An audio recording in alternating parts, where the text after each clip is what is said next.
right. Looks like it's live.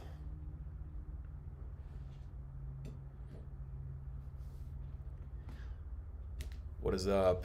Howie Spangler here. I thought I'd go live um, for the Tales from the Green Room, episode number 137. I'm in Nebraska.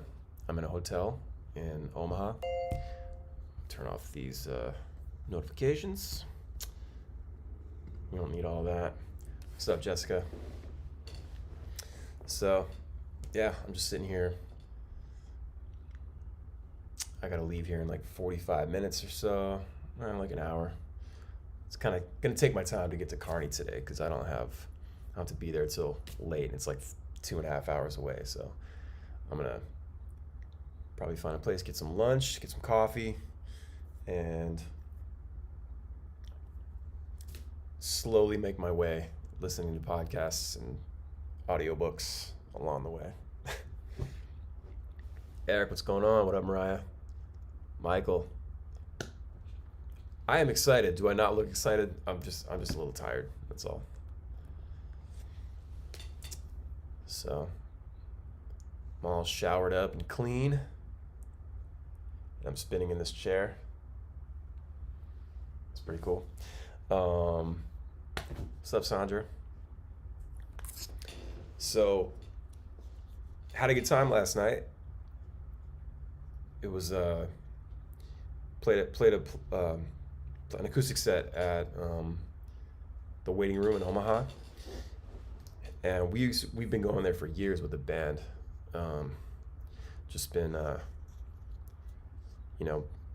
playing the rock show out there on like a random Wednesday or Sunday night because Nebraska I imagine they tend to get all like the shows during the week because it's right in the middle of the country, and like the big thing to do is you want to be in Arizona and California on a weekend, or Colorado on a weekend. So I think people just kind of, throw Nebraska in there, but don't sleep on Nebraska because they fucking party here. I had a good time last night. It was cool. It was different being, being acoustic. And, I've been doing like the parties and stuff I guess back in the fall, I did all those parties, did about 3 months of those. But like doing it at a venue that we normally, do the rock show in. It was strange, but I don't know. I kind of felt right at home. I went on a few minutes after 8. And, what's up, Pappy? A few minutes after 8 last night and walked on with a beer. And I was like, what's up, everybody? How's it going? And everybody was stoked. And I played for 2 hours. I didn't know I was going to play for 2 hours. I thought it was going to be maybe like an hour and a half. I had like 24 songs on the set list. So, I felt like, I was like, are people getting sick of this yet? Like, should I stop? But it was cool. So I came up with this idea. So any artists out there, because I feel like we have to, I know that we have to adapt to stay alive. That's just how nature works, right? An extinction event, or seemingly what a potential extinction event happens, and the ones that know how to adapt survive, right? So that's kind of the same idea that we've been applying to the pandemic stuff. And Jeremiah, 24 songs. It was a big one. It was a good one. We've been applying that to the pandemic, like, and I was talking to the venue owner last night actually about this. He brought up bands like Tropodelic and Bumpin' Uglies and some others along with us that he said Tropodelic went and had a great show there the other night that was sold out, and it was exciting for like a Wednesday night. And it just, to me, that's a band like Tropodelic. Those guys work really hard, so they didn't stop. When the pandemic happened, those guys immediately did a live stream within the first week, I think, of everything being shut down. and they were on it and they've stayed on it, and it shows. So that's what I try to tell like artists, like yo, you need to be live streaming. You need to be engaging your audience. Sorry, I'm like making noise. That was random shit here. Engaging your audience, and it's like, first off, don't you love what you do? Like, didn't you do this because you started doing this because you love it? It's like if someone takes away something you love, you're gonna do what you can, whatever you need to do to get it back, right? And that's how I feel about music and performing. Side note, I played "I Don't Want to Go." I've been playing "I Don't Want to Go" in like all these sets, because it's a popular Ballyhoo song, and I love it. It's fun. But it's crazy because when I wrote that song in August of 2017, and that was the first song I wrote after my dad died, and this was 8 months later, and I hadn't really written anything, or at least I don't remember writing anything. It was a very blurry time. I just didn't feel like doing it. I didn't feel like working. I didn't feel like writing and going on tour, and that song, it was like I'm just done with it. I'm done. Like I want to take a break, like a long, indefinite break. I don't want to do shit. I don't want to leave my house. I don't want to go to the merch table, and talk to the drunk guy, for 20 minutes, ask me the same question, spit in my face. There was a lot of just like, we'd been on tour for a long time at that point, so that it's hard to be on the road, especially if you're an independent artist and just trying to stay alive out there.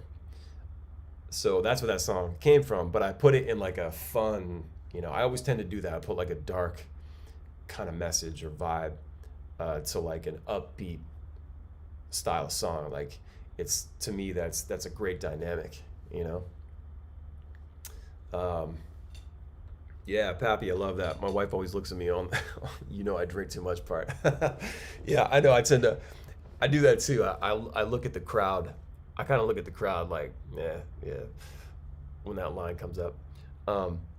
So my point was that, like, when I wrote that song, I was just over it at that point, but it was also the song that made me say, okay, this is it right here. This is the direction. This is where we need to go. And we wrote the Detonate album.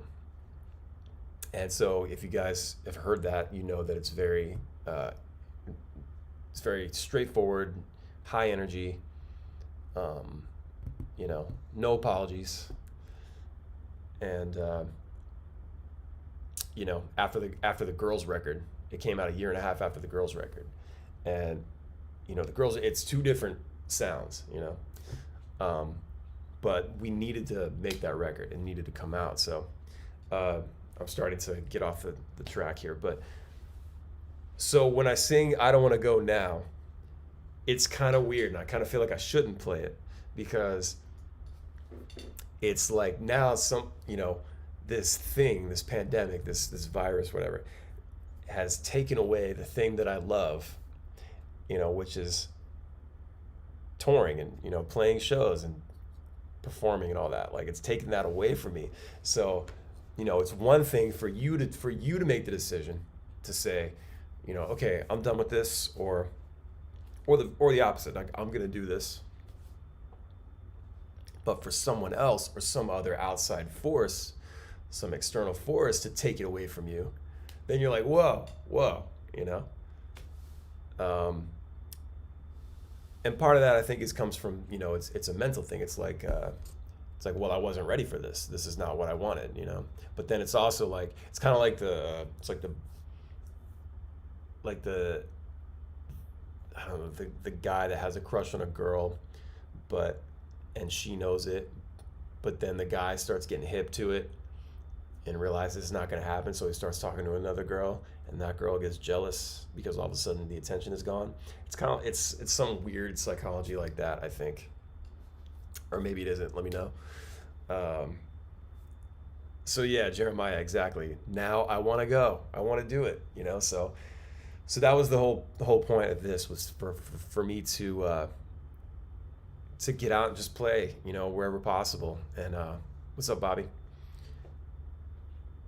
To play wherever possible and just make it happen and just sort of, so that's why you're seeing like artists do the live streams and you know like the merch drops have been insane um, over the last year. It has been a year. It's weird to reflect on that. It's weird to reflect on the fact that it's been a year since we were actually on the road. Like our last, so we did One Love, and that first show with Iration and Ayaterra in Bakersfield and the Reese Brothers. And we didn't know that we were starting what would be our last tour. Like it was, you just never know. It's super weird. But now things are starting to, there's like glimmers of hope everywhere. I'm seeing it. I'm seeing like a lot of bands, playing more, and a lot of venues are getting hip to it, and they're setting up the tabled shows and spaced out or whatever. But it's been good to see that, like we all know that everybody's hurting, so we're trying to create those experiences and the revenue streams, keep that going, in a time, you have to find a way there. That's kind of what I'm saying here, is you have to find a way no matter what. And the ones who do, the ones who learn, the ones who adapt, figured out, they're the ones that are going to survive. What's up, Tim? So that's been great. So last night I did this show. I played for 2 hours, and everybody really enjoyed it. And I came out. I went backstage for a few minutes and grabbed another beer and walked out there. I just stayed masked up the whole time. But yeah, just talking to people, and it was weird. And I wasn't sure if I was going to go to the merch. Well, there was no merch, but that's what we call it. I was going to go out in the crowd and talk to anyone, but it's funny, like everybody sits at a table, they're wearing a mask, but then when they would stand up to talk to me or take a picture with me, they throw their mask on. So I thought that was nice. And yeah, it just shows that like we're capable, man. Like you don't have to be an asshole. You can just wear the mask and have a good time. And there were definitely a few times where I had the mask on and I was like, yeah, that's cool, whatever, like that. And I went to take a drink, and it happened like 3 times. And the people I was talking to all laughed. They all laughed at me. It's just a reflex, but it's very simple. Just take the mask down, take a sip, What's up, Bruce? Jackie, Meg?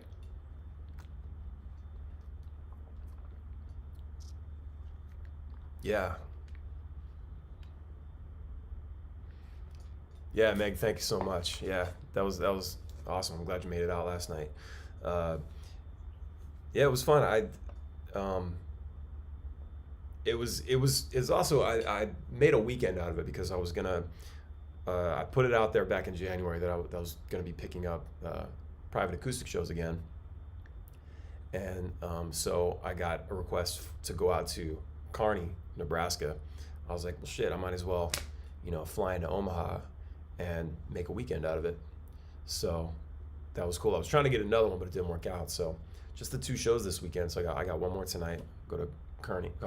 Sorry, I keep wanting to call it Kearney or Kearney because that's how it's spelled, but apparently it's Kearney.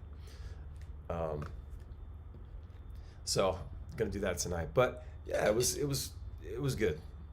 I'm hoping for the same kind of vibe tonight. It's a later show though, so I don't know what's gonna happen. I need to take a nap. I'm old now. Bruce, see you Wednesday, man. Yeah, Atlantic City. So me and my brother Donald, we're gonna be in Atlantic City on Wednesday. We're gonna be doing a show. Uh, Same thing. I think Ill Rendition is playing P Funk North. So it's gonna be a fun one. Nice little Wednesday night. I think we play at 10 as well. Jeremiah, thanks, man. Yeah, I appreciate you guys. Like, it's like I'll go live. I don't know if anybody's gonna tune in, but you know, everyone that does, I'm very thankful and appreciative. Um, just that's the thing. Like, as a performer, as an artist, or whatever, as a brand, as a creator, you need to create. You need to just get on and talk and do stuff and make some content.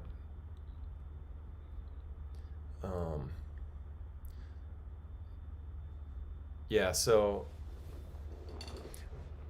I think I started to say something about this earlier, but I got off track. So I had this idea because everything's tabled and I was flying. I don't have any crew with me. I don't have, you know, I was like, I'm not gonna sell merch. I didn't know what to expect. I didn't know if anybody was gonna be up and about. I didn't know if anybody was gonna get kicked out right away. Just being, the times what they are. So I decided it might be kind of cool to come up with some sort of like sheet. It's like a one sheet that basically looks like a pamphlet, or a catalog picture, like page or something, that is promoting my merch and the online store. And so, like, I don't know, I just designed this cool little page with some merch items on it, and my name, my logo, and all that, and some palm trees, for vibe. And printed it out. I printed out like 40 of them, and I brought them with me and laid them out on the tables. And it worked all right. It wasn't. I didn't sell a ton of merch, but I did sell a few things. People went on, and I was getting orders on my phone. So I thought that was really cool. I think there's something to that. That might be something that bands might want to look into. I'm definitely going to keep trying and see what the results are. There's nothing like having merch at the show and seeing it and holding it and putting it up to you, making sure it fits. Conversing with your awesome merch person, things like that, and then leaving the show with something. I totally get that, but like as I was saying, the times being what they are, this is what I had to work with. So that's another example of just trying to learn how to adapt and make it all work, and get back to some sort of normalcy, right? So I don't know. I thought that was pretty interesting. So I'm gonna try it again tonight, see how it goes. Sandra, do you know the venue we're playing in Philly? So that whole slew of cities that we released a couple weeks ago is because of it's the reservation system. If anybody doesn't know what I'm talking about, you can go to ballyhoorocks.com and you can look. Basically, we put up like 81 cities that we plan to just take over in the fall, going into 2022. And we pushed it off that late because things are still kind of not clear what's going to happen. I think we're going to do some shows in the summer, but it's not specifically related to that. We're just going to do some shows wherever we can get them this summer. But I think that by fall, that things are going to be pretty, back to normal in a sense, like 85, 90%. I'm not a doctor, I'm not a scientist, but it just, from what I'm seeing, the way people react and the way I see people want to get out to shows, and with vaccinations rolling out, you sort of put it together in your head. You're like, well, a lot of people are going to be vaccinated by the fall, and this thing could be really squashed. So I feel like we're going to be back to doing shows. So this is a long-winded answer, I'm sorry. We will start announcing venues and dates probably, I'd say it's March right now, so probably May. May or June, I'd say, because we just have to watch. Like we don't want to make any commitments. Um, but as soon as we see that things are looking good, we're most likely going to start locking up the dates and the venues. And so the other thing too about the reservation system, which I thought was great, like it's like a win-win. It's like the perfect platform system for what's happening right now. So like if the show doesn't happen because for whatever reason COVID's still here, you can just cancel, or we'll just cancel the show. We won't do the shows, and no one gets charged, and you know there's no you're not having to worry about trying to get a refund and stuff like that. So that's a good thing. Um, and the other thing too is if we do when we do lock in the date and the city and I'm sorry and the venue, if you decide that you can't that doesn't work with your plans, you can't make it, or maybe you don't even like the venue or something. We try to play venues that everybody likes, but um, then you can just cancel.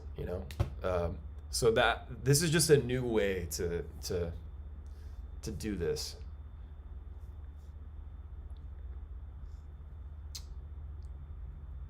Great question. As I'm eating a cheesesteak. Well, nice, Patrick. Hell yeah, I want a cheesesteak, dude. I had a burrito last night from Burrito Envy. It's right there. It's right across the street from the waiting room in downtown Omaha, and so good. It's like hot and like it's one of the ones they put on the grill, so like it's like kind of toasted together. So good. Um, but yeah, we're excited for that. But like I said, we're gonna keep watching and seeing what things look like over the next couple months. Um, yeah, so tonight I head to Kearney, Nebraska, and I'm just gonna listen to podcasts and audiobooks, and I'm gonna find like a place to chill, maybe get a late lunch, and or early dinner, whatever. And I got a bunch of stuff to work on. I got a bunch of music to work on, so I'll probably be doing that. John, can't wait to see you. Until then, merch and streaming. My kids will probably know the lyrics. Nice. They know the lyrics to every song. Thank you, John. I appreciate it. I love when I love when parents get the kids involved uh, and just push the music on the kids. I think that's great. And you have these little fans. When I was 6 years old, I was in love with Motley Crue and Rat and Poison. All my dad's music. Um, Going to concerts and stuff. So yeah, the pandemic, um, the pandemic playbook has just been to um, keep making cool merch and doing streams, releasing music, and just staying in the conversation. Staying alive, and keeping the whatever sort of momentum we were building a year ago, somehow keep that going. And that's what the crazy thing too is, like, we were man, it's so weird. It sucks to think about this. We were like, everything was ramping. Everything was like 2020 was looking so good, and like the shows and like the money and the ticket sales and things were just going up, and we were really feeling like we were about to level up, you know. It's like, go figure, So, Sandra, yeah, thank you. Sorry for the long-winded answer, but yes, we will be in Philly, and hopefully, I don't know, I imagine Philly would be something like maybe the TLA or World Cafe or something. Those are cool venues. Um, what else is going on? Yeah, so we're going to be announcing a bunch of stuff next week. So get excited. New music, live stream. Patrick, Hard Rock. Yeah, dude, the Hard Rock. We haven't played the Hard Rock in years. in Philly. Um, let's see what else is happening. I'm going to Colorado in May. Um, I think I'm doing a private party in North Carolina in May. Oh, April. Brandon Hardesty and myself. We're doing Ohio and Pennsylvania, and like the shows are like sold out already. It's excuse me, it's nuts. I think we still. I think we. Sorry, I got indigestion. I had a burrito last night. I think we. All the shows aren't sold out, but like Cleveland and Columbus, I think are done. I don't know. You should go look if you're trying to go, but we're definitely going to be doing some more stuff together as well. It's obvious that people want us to be together and playing tunes. Tim, yeah, man. Yep. We got some new stuff happening. It's been great. Like I was thinking about this yesterday, like we haven't had anything to talk about.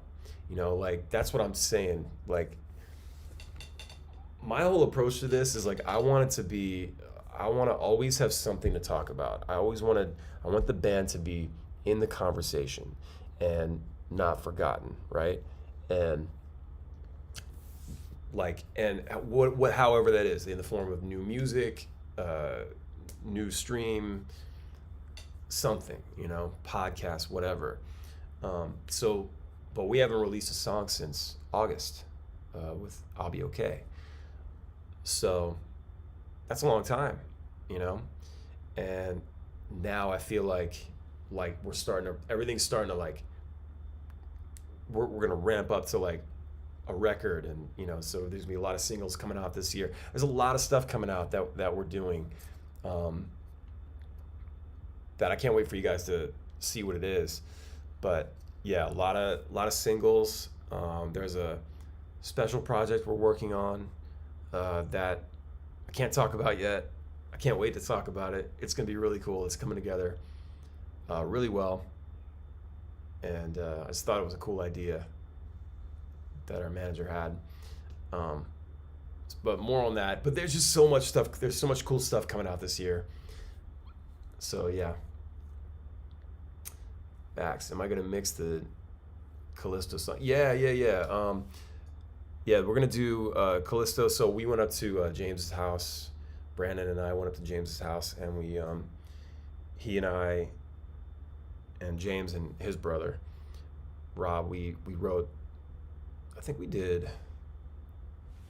How many songs? I think we did 8 songs. I think we wrote 8 songs, and some of them was like I think a couple of them were ideas. Like one of the songs was something that I wrote in like 2004, and we just never used it.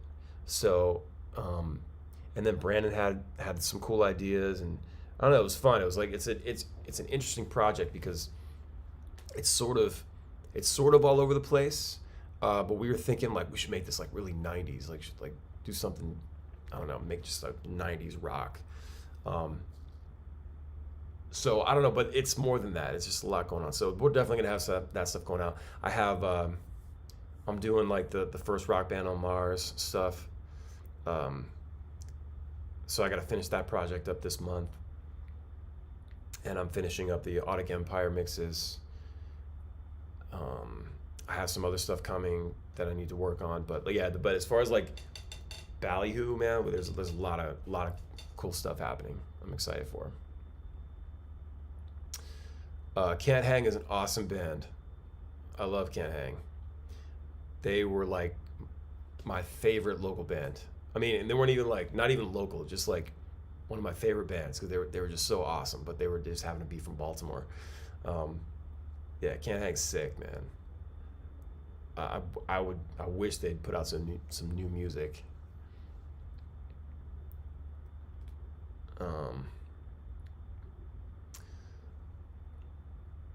Ben, thanks for coming out last night, man.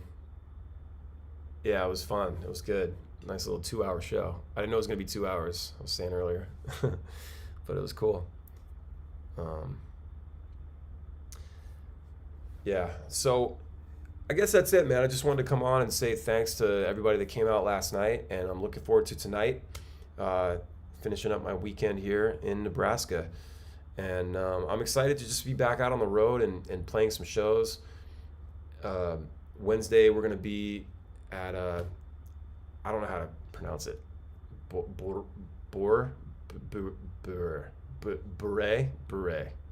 It's in Atlantic City. Look it up. It's on Wednesday the 17th, St. Patty's Day. My brother and I. And then, so the April 30th, we're going to be at the Ram's Head on stage in Annapolis. And the first show is sold out. And we have the second show on sale as well. So grab those tickets at howispangler.com. Yeah, man, I appreciate everybody, and thanks for tuning in once again. This has been episode number 137 of Tales from the Green Room podcast. If you'd love to support the podcast, hit the subscribe button on YouTube, smash the like button. You can also subscribe wherever you listen to podcasts, and you can also support the podcast by going to talesfromthegreenroom.com and hitting support this podcast, and it'll give you an option to do a monthly subscription. It all helps. I'm just trying to make it better. Obviously, I'm in a hotel room. I dressed it up the best I could with my my software here, but anyway, I just appreciate you guys all the time. So I hope the quality is good. I can't tell how this sounds, but anyway, guys, take care of yourselves. I gotta get some work done before I get out of here, and yeah, peace.